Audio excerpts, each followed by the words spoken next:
Much. Let me Oh, my pleasure, my pleasure. All right, we are put this on live, not everyone. disturb. Happy Saturday. Happy Saturday. This is the voice and the face of Dr. Olabintan. I'm the CEO and co-founder of Livingspring Medical Family Medical Center. Oh my gosh. In this awesome city of Mansfield, Texas, not too far from Dallas, where we help our patients live long and well because we believe the quality of life is just as important as the quantity of life. Please, if you're watching live, hashtag live. And if you're watching replay, hashtag replay. If you could tell me where you're watching from, that'd be awesome too, so I could see who's following us and all that good stuff. But I'm delighted and excited to have with us today Dr. Grace Esan. I hope I pronounced that right. How are you, Doc? Yeah, I did? Okay, I am awesome, well, awesome. thank you. Thank you so much for All right. having me on. My pleasure. And today we'll be talking about the topic, Doc, how do I help my kid with ADHD to thrive? Now, for those who are watching, you could always comment live, and you could tag your friends as well in the comment section, to have them join us live. So that would be very helpful as well. Now, that being said, Doc, could you kindly introduce yourself? Who are you and what do you do? I am Grace. I'm Dr. Grace Esan, and I am a board certified pediatrician. Um, I've been a pediatrician for the past 20 plus years, and I take care of kids from 0 to 18, sometimes all the way up to 21 if they're in college. And um, I take care of their growth development, take care of their illnesses. And my big focus is actually on ADHD. And the reason why I'm interested in ADHD and its related disorders such as anxiety, depression, oppositional defiance, and all those other things that go along with ADHD. And the reason why is that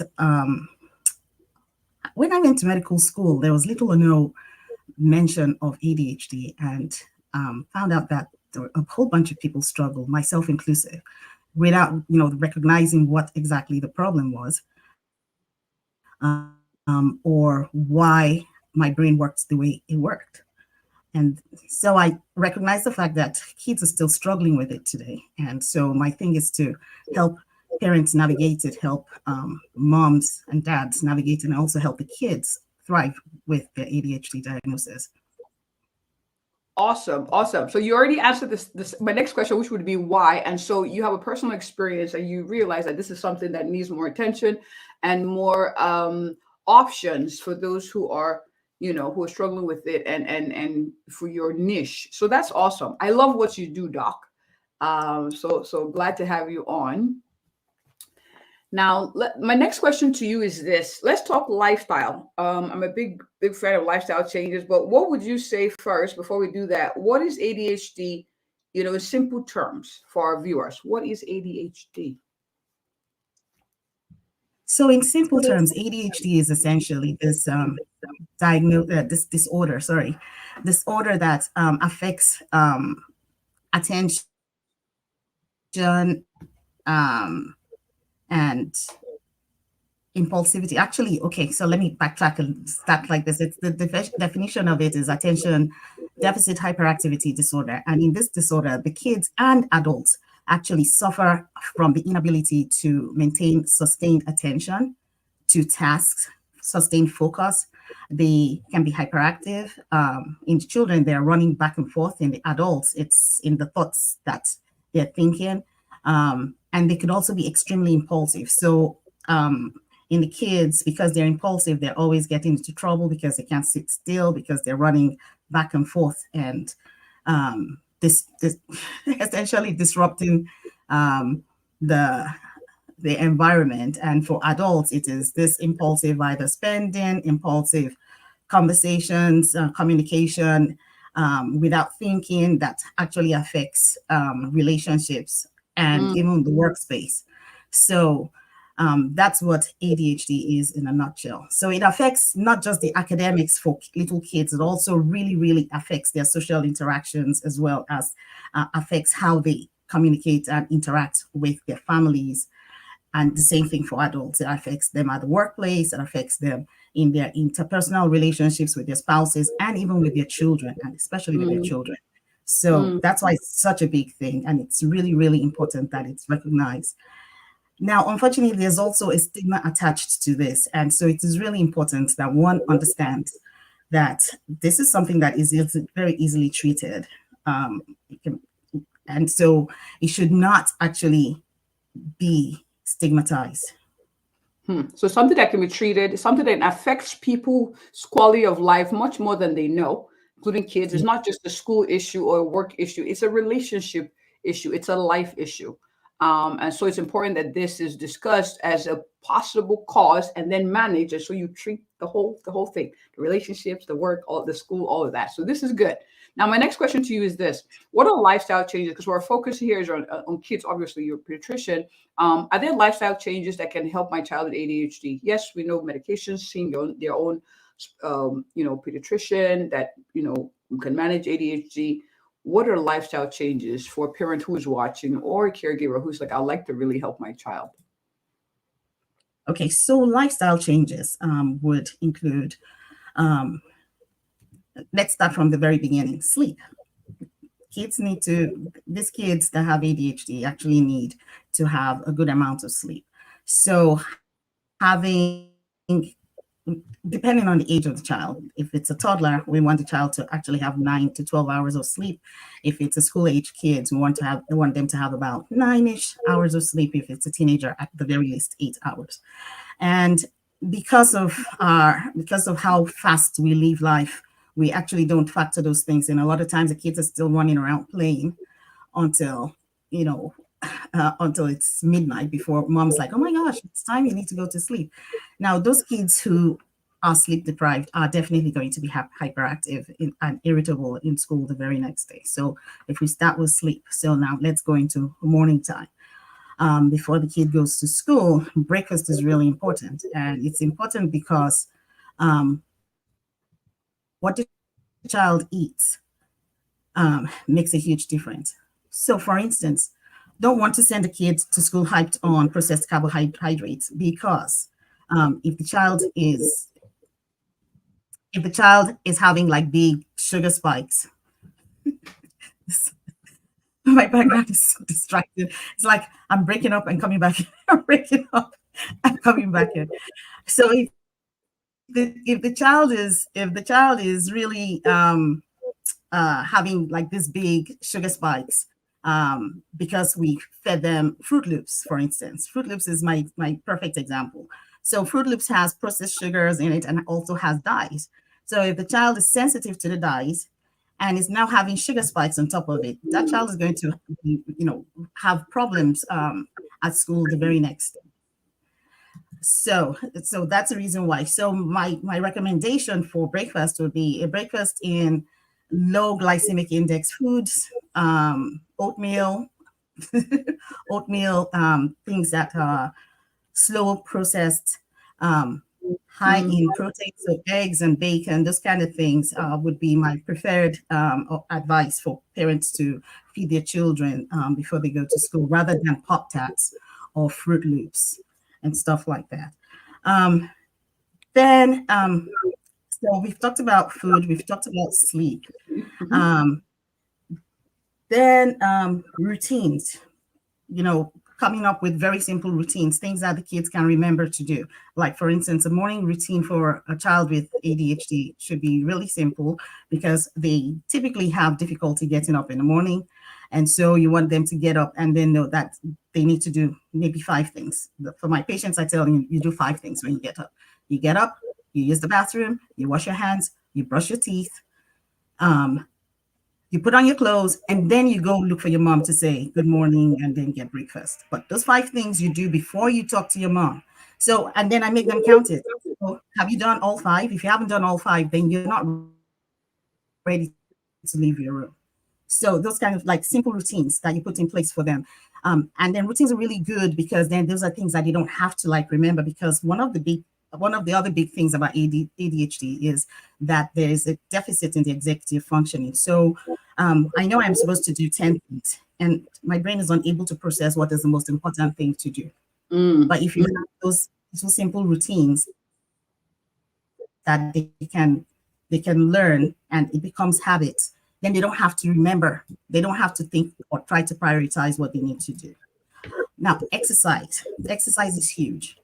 Exercise actually releases dopamine to the brain. So that's really huge. I really encourage all the kids, all the parents and kids to have their children get exercise earlier on in the day, not close to bedtime, but there should be a period of time for them to exercise.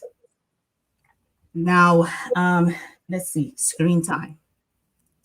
Screen time is also a big thing. A lot of times, especially now, what I see now is that when I started PEDS a while ago, kids will come into the office with their books. And then what I'm seeing now is that kids are not coming in with books. Kids are not reading books. Parents are not like, it's almost like we've forgotten that reading is a big deal. So we have kids who are on their tablets all the way to bedtime. And then parents will tell me stuff like, well, the tablet puts them to sleep. And then I have to re-educate them that tablets don't put them to sleep. The light from tablets actually stimulates the brain to keep the keep the kid awake. And so screens need to be put away. TV, devices, the phone, the iPad, and all of those things need to be put away at the very least 1 hour before bedtime so the kid can start to wind down. So I think those are major. Those are major. And it's so interesting how this can also help adults. And a lot of the conversations that you're mentioning now, even with the habits or the routines, doing things over and over again, where you wake up, to automate it so you don't have to think so much about it. It becomes a habit. Really, really, really important. Now, my next question to you would be this: how can we, now we're home, so you have the routine at home, you have the breakfast, you have them sleeping, you limit screen time, but then they go off to school. How can we help them stay organized and focus at school outside of course medications? How do you transition that to the school? Okay, so my advice to parents is the very first thing, very first day of school, that you make friends with your teacher. The teacher has to become your very best friend. Okay.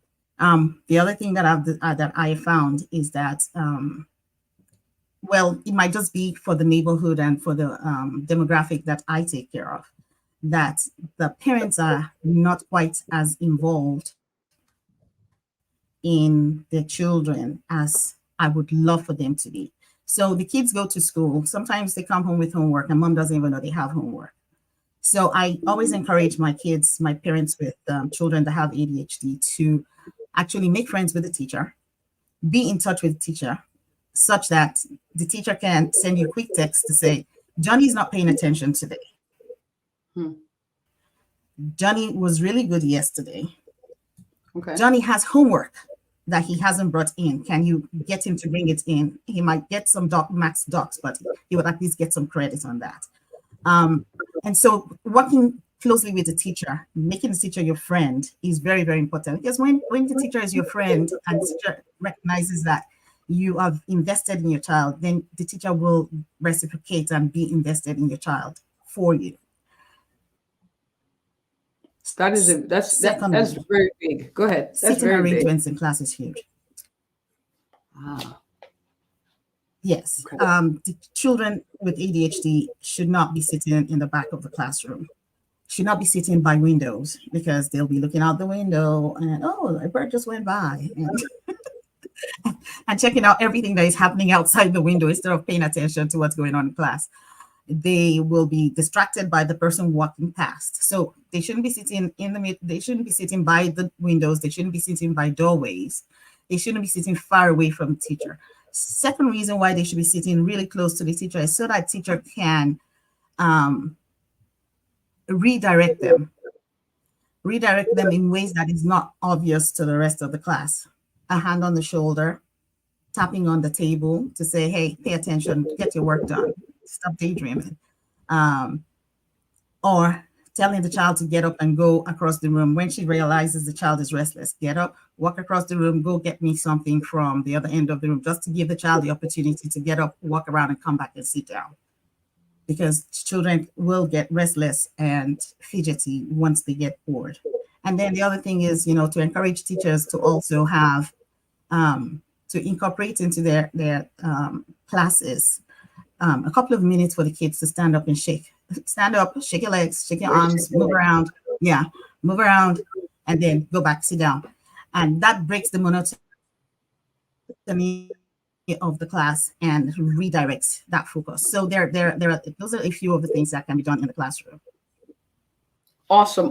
These are so important. I'm getting a lot of tips here, and I'm sure my viewers who will watch live or in replay are also getting a lot of tips. Now, for the mom or the dad who's watching, who's like, the caregiver who's looking, who says, oh my goodness, ADHD sounds overwhelming.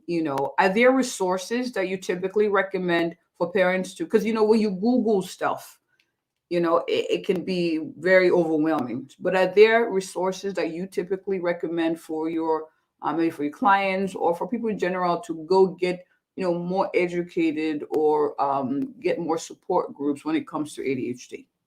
Yeah, there are two resources that I typically will refer patients to, and that's the CHAD, which is an acronym for the Child and Adult ADHD .org, chad.org, CHADD.org. And I also recommend that they read, there are lots and lots of really good articles in the Attitude Mag.